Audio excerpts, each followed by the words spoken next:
എല്ലാവർക്കും നമസ്കാരം. ഇത് നമ്മൾ ഡിസ്കസ് ചെയ്യാൻ പോകുന്നത് ഡിഗ്രി പ്രിലിംസിന് ചോദിച്ചിട്ടുള്ള 2 ക്വസ്റ്റ്യൻ പേപ്പർ ആണ് കേട്ടോ. അപ്പൊ സ്റ്റാർട്ട് ചെയ്യാലോ. ഓക്കെ, എല്ലാവരും കിട്ടണ്ടോ നോക്കുക. ഇനി കിട്ടാത്ത ഏതെങ്കിലും ഒരു ടോപ്പിക് ആണെങ്കിൽ നിങ്ങൾ അതിനെ ബേസ് ചെയ്തിട്ട് എക്സ്ട്രാ ഒരു 10 ക്വസ്റ്റ്യൻസ് ചെയ്ത് നോക്കണം കേട്ടോ എല്ലാവരും. എന്നാലേ ഇത് യൂസ്ഫുൾ ആയിട്ട് വരുള്ളൂ. അപ്പൊ സ്റ്റാർട്ട് ചെയ്യാണ്. First one, add A question tag I told you dash. അപ്പൊ ഇവിടെ എന്തായിരിക്കും ക്വസ്റ്റ്യൻ ടാഗ് ആയിട്ട് വരിക?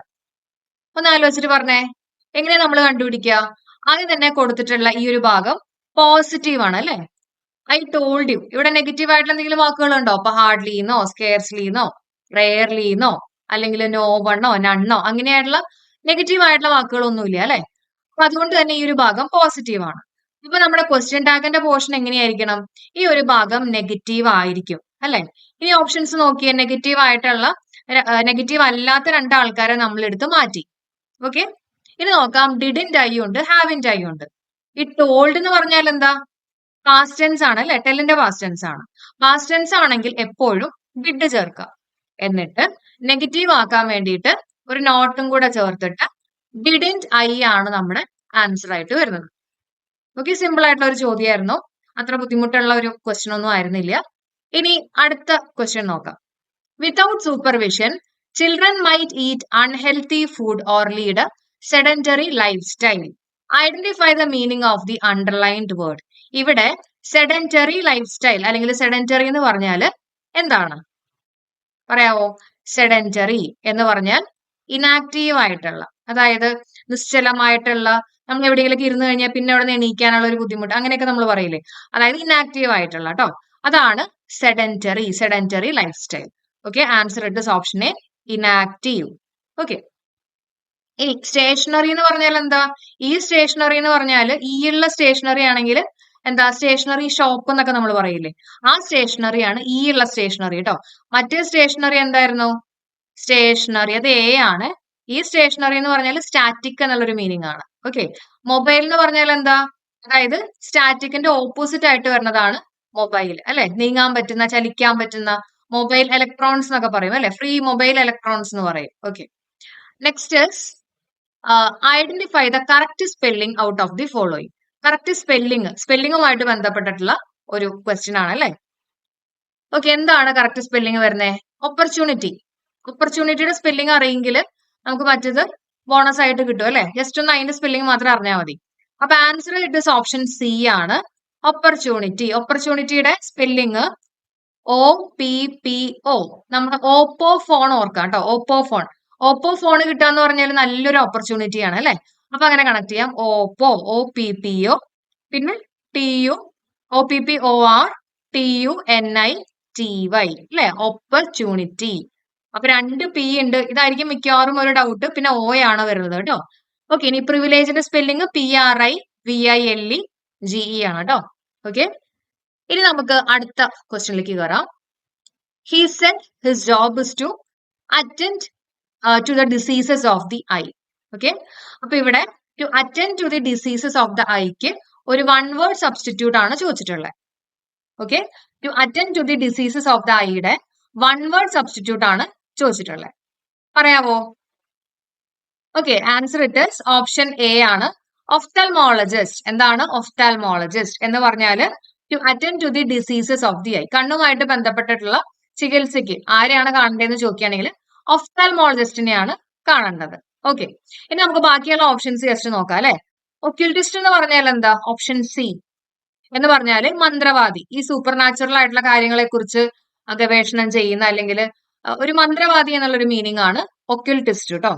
ഇനി ഒബ്സ്റ്ററീഷ്യൻ എന്ന് പറഞ്ഞാൽ ഈ പ്രസവവുമായിട്ട് ബന്ധപ്പെട്ടിട്ടുള്ള പ്രസവ ചികിത്സ എന്നൊക്കെ നമുക്ക് പറയാം കേട്ടോ. അതാണ് ഒബ്സ്റ്റട്രീഷ്യൻ.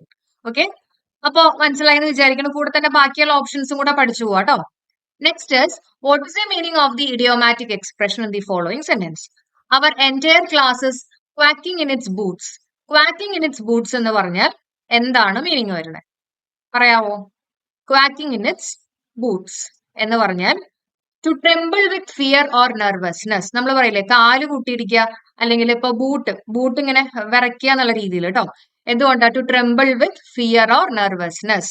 കിട്ടിയല്ലോ? ആൻസർ ഇട്ട് ഓപ്ഷൻ സി ആണ്. ഓക്കെ, ഇനി നമ്മുടെ അടുത്ത question, fill in the blank with appropriate word.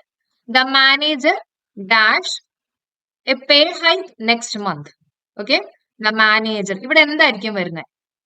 The manager. Yes, പറയാമോ? അപ്പൊ ഒരു കാര്യം കൂടെ പറഞ്ഞേക്കട്ടെ, നമ്മുടെ PSCയിൽ ഇപ്പൊ ഇതേപോലത്തെ ഉള്ള ചോദ്യങ്ങൾ വരുന്നുണ്ട്. അതായത് കൺഫ്യൂസിങ് വേർഡ്സ് എന്ന് പറയും കേട്ടോ. അതായത് എലിയൂഡ് ഇതൊക്കെ ഏതാണ്ട് ഒരേപോലെ പറയുന്നതല്ലേ, കൊളിയൂഡ് അങ്ങനെയൊക്കെ പറയുന്നത്. ഓക്കെ, അപ്പൊ എന്തായിരിക്കും ആൻസർ ആയിട്ട് വരും? The manager. എല്യൂഡ് ആണ് ആൻസർ. ഓപ്ഷൻ ഡി ആണ്, എല്യൂഡ് ആണ്. എല്യൂഡ് എന്ന് പറഞ്ഞാൽ എന്താ? പരാമർശിക്കുകയാണ്. ഓക്കെ, അടുത്ത മാസം എന്താ ഒരു ഹൈക്കിന്റെ കാര്യത്തെ കുറിച്ച് മാനേജർ പരാമർശിച്ചു എന്നുള്ളൊരു മീനിങ് ആണ് വരുന്നത്. ഓക്കെ, എല്യൂഡ് ആണ് ആൻസർ ആയിട്ട് വരിക. ഓക്കെ, പരാമർശിക്കുക. എല്യൂഡ് എന്ന് പറഞ്ഞാൽ എന്താ? എല്യൂഡ് എന്ന് പറഞ്ഞാൽ എസ്കേപ്പ് ചെയ്യുക അല്ലെ, എസ്കേപ്പ് ചെയ്യുക. എലീനെ കണ്ടപ്പോ എസ്കേപ്പ് ചെയ്തു എന്നൊക്കെ വേണമെങ്കിൽ ഓർത്തു വെക്കാം കേട്ടോ. എല്യൂഡ് എന്ന് പറഞ്ഞാൽ എസ്കേപ്പ് ആണ്, എല്യൂഡ് എന്ന് പറഞ്ഞാൽ പരാമർശിക്കുക എന്നുള്ളൊരു മീനിങ് ആണ്. ഓക്കെ, കൊല്യൂഡ് എന്ന് പറഞ്ഞാൽ എന്താ? ഒരു സീക്രറ്റ് എഗ്രി അങ്ങനെയാണ് കൊല്യൂഡ് എന്ന് പറയുന്നത് കേട്ടോ. They can't decide dash to travel north dash south. Use the right connective. ഏതാണ് യൂസ് ചെയ്യേണ്ടത്? They can't decide dash to travel north dash south. ഇവിടുത്തെ ആൻസർ വരുന്നത്, നമുക്കൊരു ഡൗട്ട് വരാണ് അല്ലെ, അവർക്ക് തീരുമാനം എടുക്കാൻ പറ്റുന്നില്ല. അപ്പൊ അങ്ങനെ ഒരു ഡൗട്ട് ഒക്കെ വരുന്ന കേസ് ആണെങ്കിൽ നമ്മൾ യൂസ് ചെയ്യേണ്ട ഏതാണ്? നമ്മൾ യൂസ് ചെയ്യേണ്ടത് ഏത് കൺജങ്ഷനാണ് നമ്മൾ യൂസ് ചെയ്യേണ്ടത്? അത് വെദർ ഓർ ആണ് കേട്ടോ, വെദർ ആണ്. അപ്പൊ നമുക്ക് ഡൗട്ട് വരുന്ന കേസുകൾ വരുമ്പോ ഏതാ യൂസ് ചെയ്യുക? വെദർ ഓർ ആണ് യൂസ് ചെയ്യുക. ഓക്കെ, അതേസമയം ബോത്തും ആൻഡും അതേപോലെ തന്നെ ഐ ഉണ്ടല്ലോ, ഇത് നമ്മൾ സാധാരണ പോസിറ്റീവ് ആയിട്ടുള്ള സെന്റൻസുകളിലാണ് യൂസ് ചെയ്യാറ്. ബോത്ത് ആൻഡും ഐദർ ഓറും കേട്ടോ, പോസിറ്റീവ് ആയിട്ടുള്ള സെന്റൻസുകളിലാണ് നമ്മൾ കൂടുതലും ഇത് യൂസ് ചെയ്യാറ്. നൈദർ നോർ ആണ് നമ്മൾ നെഗറ്റീവ് ആയിട്ടുള്ള സെന്റൻസിൽ യൂസ് ചെയ്യാറ്. കിട്ടിയല്ലോ? അപ്പൊ ഇവിടെ കൺഫ്യൂഷൻ എന്നുള്ള രീതിയിൽ പറയുമ്പോൾ ഒന്നും നോക്കാനില്ല, വെദർ ഓർ വേണം യൂസ് ചെയ്യാൻ. ഓക്കെ, ഇനി നമുക്ക് അടുത്തത് റീഅറേഞ്ച് ചെയ്യാനാണ് പറഞ്ഞിട്ടുള്ളത് കേട്ടോ. അപ്പൊ നമുക്കിവിടെ 4 സെന്റൻസുകൾ കൊടുത്തിട്ടുണ്ട്. ആ 4 സെന്റൻസിന്റെ നമ്മൾ റീഅറേഞ്ച് ചെയ്യുക. Rearrange the jumble sentence in a logical manner. എന്തായിരിക്കും ആൻസർ എന്നുള്ളത് നോക്കാം. Okay, answer it is option B ആണ് വരുന്നത്. എങ്ങനെയാണ് കിട്ടിയെന്നുള്ളത് പറയാം, ശ്രദ്ധിക്കാം. അപ്പൊ ആദ്യം തന്നെ I must remember to pack a holiday book. Okay, my mother says that we must pack soon. We are going on a holiday to the sea coast. I am really looking forward to it. എന്തായാലും option 4 എന്ന് പറയുന്നത് ഞാൻ അതിനു വേണ്ടി ഇങ്ങനെ പ്രതീക്ഷിച്ചിരിക്കുകയാണ് എന്നുള്ളതാണ് പറഞ്ഞിട്ടുള്ളത് അല്ലെ. അപ്പൊ എന്തായാലും അത് സ്റ്റാർട്ടിങ് വരാനുള്ള സാധ്യതയില്ല, സ്റ്റാർട്ടിങ് വരില്ല. അപ്പൊ എന്തായാലും അത് 4ാമത്തെ ഓപ്ഷൻ ആയിരിക്കും. അപ്പൊ നമുക്ക് 4 ലാസ്റ്റിൽ വരുന്ന 3 ഓപ്ഷൻസ് നോക്കാം. അപ്പൊ എന്തായാലും എ അല്ല എന്നുള്ളത് മനസ്സിലായി. ഓക്കെ, ഇനി എന്താ? ഇനി നോക്കിയേ, ഇനി my mother says that we must pack soon. തുടക്കം തന്നെ ഇങ്ങനെ പറയോ? My mother says that we must pack soon. ആവാനുള്ള ചാൻസ് കുറവല്ലേ? ഓക്കെ, ഇനി അടുത്ത് നോക്കിയേ, we are going on a holiday to the sea coast. അപ്പൊ ഇതാവാനാണ് സാധ്യത അല്ലെ. അപ്പൊ 3 വേണം ഫസ്റ്റ് വരാൻ. ഇനി നോക്കിയേ, we are going on a holiday to the sea coast. പിന്നെന്താ പറഞ്ഞിട്ടില്ലേ? My mother says that we must pack soon. അപ്പൊ ഒരു ഹോളിഡേക്ക് പോവാൻ തീരുമാനിച്ചേക്കാണ്. അപ്പൊ അമ്മ പറഞ്ഞു പാക്ക് ചെയ്യണം എന്ന് പറഞ്ഞു അല്ലെ. ഇനി ഇത് അമ്മ പറഞ്ഞതിന് ശേഷമാണ്, അതുകൊണ്ട് ഞാൻ എന്തായാലും റിമെമ്പർ ചെയ്യണം. എന്ത് റിമെമ്പർ ചെയ്യണം? ഒരു ബുക്ക് പാക്ക് ചെയ്യാനായിട്ട് റിമെമ്പർ ചെയ്യണം. അപ്പൊ അമ്മ പറഞ്ഞതിന് ശേഷമായിരിക്കും ബുക്ക് പാക്ക് ചെയ്യുന്നത് അല്ലെ. പിന്നെ 4ാമത്തെ ഓപ്ഷൻ ആയിട്ട് I am really looking forward to it. മനസ്സിലായോ? അപ്പൊ ഇങ്ങനെയൊക്കെ ഒന്ന് പ്രാക്ടീസ് ചെയ്യണം. നമ്മൾ ഈ ക്വസ്റ്റ്യൻ പേപ്പേഴ്സ് ഒക്കെ കിട്ടി ഇതേപോലെയുള്ള രീതിയിലൊക്കെ ഒന്ന് പ്രാക്ടീസ് ചെയ്യാൻ നിങ്ങൾക്ക് കിട്ടും. അല്ലാതെ ജംബിൾഡ് ഓർഡർ എന്ന് പറയുമ്പോൾ തന്നെ ആ ക്വസ്റ്റ്യൻ ലീവ് ചെയ്യാതെ വേണ്ട, നോക്കുക, നിങ്ങൾക്ക് എന്തായാലും കിട്ടും. എന്തെങ്കിലും ഒരു ക്ലൂ, ഞാൻ നേരത്തെ പറഞ്ഞില്ലേ 4ാമത്തെ എന്തായാലും ലാസ്റ്റ് ആയിരിക്കും വരിക. പിന്നെ ബാക്കിയുള്ള 3 വെച്ചിട്ട് നിങ്ങളൊന്ന് ലോജിക് വൈസ് ഒന്ന് ചിന്തിച്ചു കഴിഞ്ഞാൽ നിങ്ങൾക്ക് ആൻസർ കിട്ടും. ഓക്കെ, അപ്പൊ നമ്മുടെ ആൻസർ എന്താണ്? നമ്മുടെ answer it is option B ആണ്. അടുത്ത് നോക്കാം. The ball hit me straight in the dash. I try to thread the cotton through the dash of the needle. 2 ഒരേ ആൻസർ ആയിരിക്കും വരിക. ഓക്കെ, നീഡിലിന്റെ കണ്ണെന്ന് പറയൂ അല്ലെ. നമ്മളിങ്ങനെ എന്താ സൂചിയിൽ ഇങ്ങനെ കോർക്കില്ലേ, നൂല് കോർക്കില്ലേ, അപ്പൊ അതിന്റെ കണ്ണെന്നാണ് പറയാ. അപ്പൊ ഐ ആണ് വരിക അല്ലെ, ഐ ഓഫ് ദി നീഡിലാണ്. അപ്പൊ അതേപോലെ തന്നെ the ball hit me straight in the I. അപ്പൊ 2 സെയിം ആൻസർ തന്നെ വരണം. അപ്പൊ ആൻസർ ഇട്ട് ഓപ്ഷൻ സി ആണ് വരേണ്ടത്, ഐ ആണ് കേട്ടോ. ഇനി അടുത്ത് നോക്കാം. Great oaks from little acorns grow. ഈ ഒരു പ്രോവർബിന്റെ മീനിങ് എന്താണ്? ഗ്രേറ്റ് ഓക്സ് അല്ലെ, ചെറിയൊരു വിത്തിൽ നിന്നായിരിക്കും അത്രയും വലിയൊരു ഓക്ക് മരം ഉണ്ടാവുന്നേ എന്ന് പറഞ്ഞാൽ എന്താ? ഓൾ ഗ്രേറ്റ് തിങ്സ്, എല്ലാ വലിയ കാര്യങ്ങളും ചെറുതായിട്ടായിരിക്കും സ്റ്റാർട്ട് ചെയ്യുന്നത് അല്ലെ? അപ്പൊ all great things start small ആണ് ആൻസർ ആയിട്ട് വരുന്നത്. Answer it is option B ആണ്. ഓക്കെ, ഇനി അടുത്തത് he's a dash of the old block. നിങ്ങൾ കേട്ടിട്ടുണ്ടാവും, നമ്മള് ഇഡിയംസിലൊക്കെ നമ്മൾ ഡിസ്കസ് ചെയ്തിട്ടുള്ളതാണ് chip of the old block അല്ലെ? ചിപ്പ് ഓഫ് ദി, രണ്ട് എഫ് ആണ് കേട്ടോ. Chip of the old block ആണ്. Chip of the old block എന്ന് പറഞ്ഞാൽ എന്താ? എന്താ അതിന്റെ അർത്ഥം? റെസംബ്ലൻസ് ടു പാരന്റ്സ് അല്ലെ? അച്ഛനെ പോലെയോ അമ്മയെ പോലെയോ. അതിന് നമ്മളൊരു ഫ്രേസിൽ വെർബ് പറയാറുണ്ടല്ലോ, ടേക്സ് ആഫ്റ്റർ എന്ന് പറയും അല്ലെ? ടേക്സ് ആഫ്റ്റർ എന്ന് പറഞ്ഞാൽ റെസംബ്ലൻസ് ടു പാരന്റ്സ്. ഓക്കെ, ഇനി അടുത്ത ക്വസ്റ്റ്യൻ നോക്കാം. In order to travel, you need a passport, dash, you might need a visa, immunization jabs, and fulfill quarantine conditions. Okay, complete the sentence using the most appropriate connective. Okay, in order to travel, you need a passport. Passport വേണം, പിന്നെന്താ, visa വേണം, അങ്ങനെ കുറെ കാര്യങ്ങളെ കുറിച്ച് പറഞ്ഞിട്ടുണ്ട് അല്ലെ? അപ്പൊ എന്തായിരിക്കും വരുന്നേ? പാസ്പോർട്ട് മാത്രം പോരാ, ഇൻ അഡീഷൻ ടു, അത് കൂടാതെ വിസ വേണം, അത് വേണം, ഇത് വേണം. അപ്പൊ അത് കൂടാതെ എന്നുള്ള രീതിയിൽ പറയുമ്പോൾ നമ്മൾ ഏതാ യൂസ് ചെയ്യുക? ഇൻ അഡീഷൻ അല്ലെ? ഇൻ അഡീഷൻ, എക്സ്ട്രാ ആയിട്ട് അല്ലെങ്കിൽ അഡീഷണലി അല്ലെ? In addition. കിട്ടിയോ? Okay, next one. I have seen her dash times this year, but not very often.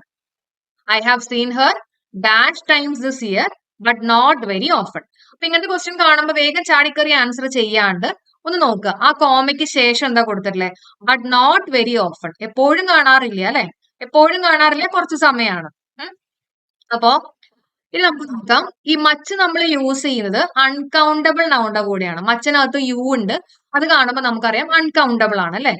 Times എന്ന് പറഞ്ഞിട്ടുണ്ട്, അപ്പൊ അതുകൊണ്ട് തന്നെ അൺകൗണ്ടബിൾ ആയിട്ട് വരേണ്ട കാര്യമില്ല. ഓപ്ഷൻ ബി അല്ല. മെനി എന്ന് പറയുന്നത് നമ്മൾ കൗണ്ടബിൾ നൗണിന്റെ കൂടെ യൂസ് ചെയ്യാണ്. ദർ ആർ മെനി സ്റ്റുഡൻസ് അല്ലെ? എ ഫ്യൂ എന്ന് പറഞ്ഞാലും എന്താ, കൗണ്ടബിൾ നൗണിന്റെ കൂടെ യൂസ് ചെയ്യുന്നതാണ് ഫ്യൂവിന്റെ ആൾക്കാർ അല്ലെ? Few, A few, the few ഒക്കെ നമ്മൾ എപ്പോഴാണ് യൂസ് ചെയ്യുക. എ ലിറ്റിൽ എന്ന് പറഞ്ഞാലോ അൺകൗണ്ടബിൾ നൗണിന്റെ കൂടെ യൂസ് ചെയ്യുന്നതാണ് പറഞ്ഞിട്ടുള്ള ആള്. അപ്പൊ നമുക്ക് ലിറ്റിലിനെ എടുത്ത് മാറ്റാം അല്ലെ? ഇവിടെ ടൈംസ് എന്നൊക്കെ പറഞ്ഞുകൊണ്ട് എന്തായാലും അൺകൗണ്ടബിൾ അല്ല വരിക. ഓക്കെ, ഇനി നോക്കിയേ ഈ രണ്ടാമത്തെ ഭാഗം നോക്കിയേ, ബട്ട് നോട്ട് വെരി ഓഫൺ, എപ്പോഴും കാണാറില്ല എന്നാണ് പറഞ്ഞിട്ടുള്ളത്. അപ്പൊ ഇവിടെ നമുക്ക് മെനി പറയാൻ പറ്റുമോ? എപ്പോഴും കാണാറില്ല എന്നല്ലേ പറഞ്ഞിട്ടുള്ളേ? അപ്പൊ എ ഫ്യൂ വേണം യൂസ് ചെയ്യാൻ. എ ഫ്യൂ എന്ന് പറഞ്ഞാൽ എന്താ? കുറച്ച്. ഓക്കെ, ഫ്യൂ എന്ന് പറഞ്ഞാൽ ഒന്നുമില്ല, എ ഫ്യൂ എന്ന് പറഞ്ഞാൽ കുറച്ചുണ്ട്, ദ ഫ്യൂ എന്ന് പറഞ്ഞാൽ ഉള്ളതിലെ മുഴുവൻ. ഇത് നമ്മൾ ആരുടെ കൂടെയാ യൂസ് ചെയ്യുക? കൗണ്ടബിൾ നൗണിന്റെ കൂടെയാണ് യൂസ് ചെയ്യുക. മനസ്സിലായല്ലോ? മറ്റാരുടെ കൂടെയാ യൂസ് ചെയ്യുക? അൺകൗണ്ടബിൾ നൗണിന്റെ കൂടെയാണ് യൂസ് ചെയ്യുക. ഓക്കെ, ഇനി അടുത്ത ക്വസ്റ്റ്യൻ നോക്കാം. അടുത്തത് വളരെ സിമ്പിൾ ആയിട്ടുള്ള ഒരു ചോദ്യമാണ്. ടെൻസിൽ നിന്നുള്ള ഒരു ക്വസ്റ്റ്യൻ ആണ്. റിപ്പീറ്റഡ് ആയിട്ട് ഒരു കൺസെപ്റ്റ് വരുന്നുണ്ട്, ശ്രദ്ധിക്കുക കേട്ടോ. When I got to the hospital she dash sit in the waiting room. എന്തായിരിക്കും answer? When I got to the hospital, past tense ആണ് അല്ലെ? ഗെറ്റിന്റെ പാസ്റ്റ് ടെൻസ് ആണ്. She was sitting in the waiting room. ഒരു കാര്യം നടന്നുകൊണ്ടേയിരിക്കുന്ന സമയത്ത് വേറൊരു കാര്യം ഇന്ററപ്റ്റ് ചെയ്താൽ നടന്നുകൊണ്ടേയിരിക്കുന്ന കാര്യത്തെ നമ്മൾ ഏത് ടെൻസിലാ പറയാ? പാസ്റ്റ് കണ്ടിന്യൂസ് ടെൻസ് അല്ലെ? ഇന്ററപ്റ്റ് ചെയ്തിട്ടുള്ള കുഞ്ഞു കാര്യത്തെ നമ്മൾ ഏത് ടെൻസിലാ പറയാ? സിമ്പിൾ പാസ്റ്റ് ടെൻസിൽ പറയും. When I got to the hospital, അവള് വെയിറ്റിംഗ് റൂമിൽ ഇരുന്നുകൊണ്ടേയിരിക്കുന്ന സമയത്താണ് ഞാൻ ഹോസ്പിറ്റലിൽ എത്തിയിട്ടുള്ളത്. ഓക്കെ, മനസ്സിലായെന്ന് വിചാരിക്കുന്നു കേട്ടോ. ഓക്കെ, ടെൻസിന്റെ ബേസ് ചെയ്തിട്ടുള്ള ഒരു ക്വസ്റ്റ്യൻ ആണ്. അടുത്ത ക്വസ്റ്റ്യൻ നോക്കാം. I will wait until I dash ബ്രാക്കറ്റിൽ see him. I will wait until I dash him. അപ്പൊ സിയുടെ ഏത് കറക്റ്റ് ഫോം ആണ് നമ്മൾ യൂസ് ചെയ്യേണ്ടത്? അപ്പൊ നമ്മൾ ഇഫ് കണ്ടീഷനിലൊക്കെ പഠിച്ചിട്ടുണ്ട്, വില്ല് വരുമ്പോ നമ്മൾ സാധാരണ ഏതാ യൂസ് ചെയ്യുക? നമ്മൾ യൂസ് ചെയ്യുന്ന സിമ്പിൾ പ്രസന്റൻസ് ആണ് അല്ലെ? അപ്പൊ അൺടിൽ ഐ സീ ഹിം. ഇപ്പൊ നമ്മൾ പറയില്ലേ ഇഫ് യു സ്റ്റഡി വെൽ, ഇവിടെ നോക്കിയേ, if you study well you will pass. നമ്മുടെ ഇഫ് കണ്ടീഷനിലാണ് കേട്ടോ. അപ്പൊ കണ്ടോ, ഇവിടെ വില്ല് വരുന്ന കേസ് ആണെങ്കിൽ ഇവിടെ നമ്മൾ സിമ്പിൾ പ്രസന്റൻസ് ആണ് യൂസ് ചെയ്യുക. ഇവിടെ ഇഫ് ഒന്നും ചോദിച്ചിട്ടില്ല എന്ന് മാത്രമേ ഉള്ളൂ. അപ്പൊ സാധാരണ വില്ല് വരുന്ന കേസ് ആണെങ്കിൽ നമ്മൾ അപ്പുറത്ത് എന്ത് യൂസ് ചെയ്യണം? നമ്മുടെ സിമ്പിൾ പ്രസന്റൻസ് യൂസ് ചെയ്യാം. ഓക്കെ, പിന്നെ ഫ്യൂച്ചറും പാസ്റ്റും തമ്മിലുള്ള റിലേഷൻ നമ്മൾ അങ്ങനെ അധികം പറയാറില്ല. ഒരു സെന്റൻസിൽ തന്നെ രണ്ട് വില്ല് കൂട്ടിയിട്ട് നമ്മൾ പറയാറില്ല കേട്ടോ. ഓക്കെ, ഇനി അടുത്ത question. I weighted dash 9 o'clock and then went home. Choose the right preposition. Okay, I waited dash 9 o'clock and then went home. Answer 9 മണി വരെ ഞാൻ വെയിറ്റ് ചെയ്തു. വരെ എന്ന് പറയുമ്പോ നമ്മൾ ഏത് വേർഡാ യൂസ് ചെയ്യുക? അൺടിൽ അല്ലെ? അൺടിൽ എന്ന് പറഞ്ഞാൽ എന്താ? അത് വരെ വരെ കേട്ടോ. അപ്പൊ answer it is option D. I weighted until 9 o'clock and then went home ആണ് ആൻസർ ആയിട്ട് വരുന്നത്. അടുത്ത ക്വസ്റ്റ്യൻ നോക്കാം. My daughter is quite shy dash she is an aggressive player in the badminton court. എന്തായിരിക്കും ആൻസർ ആയിട്ട് വരിക? My daughter is quite shy. എന്റെ മോള് വളരെ ഷൈ ആണ്.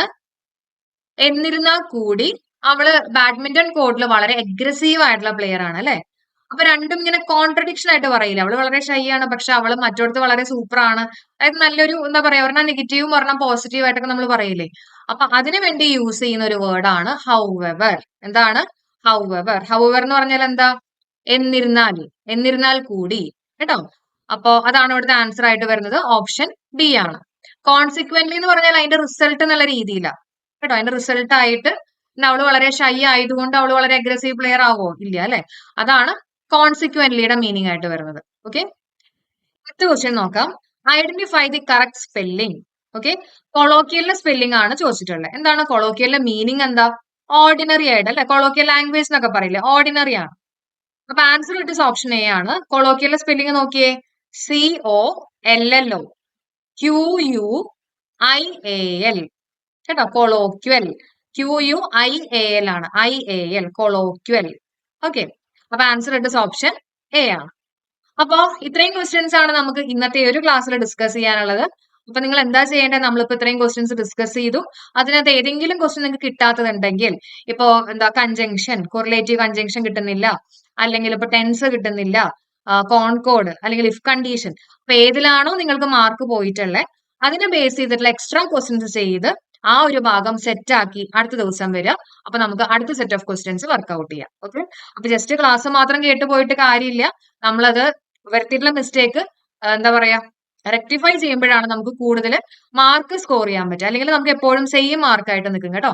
അപ്പൊ എല്ലാവരും നല്ല രീതിയിൽ പഠിക്കുക, മുന്നോട്ട് കയറുക. അപ്പൊ നമുക്ക് നാളെ ബാക്കിയുള്ള ക്വസ്റ്റ്യൻസുമായിട്ട് ഡിസ്കസ് ചെയ്യാം. Thank you so much for supporting. Thank you all.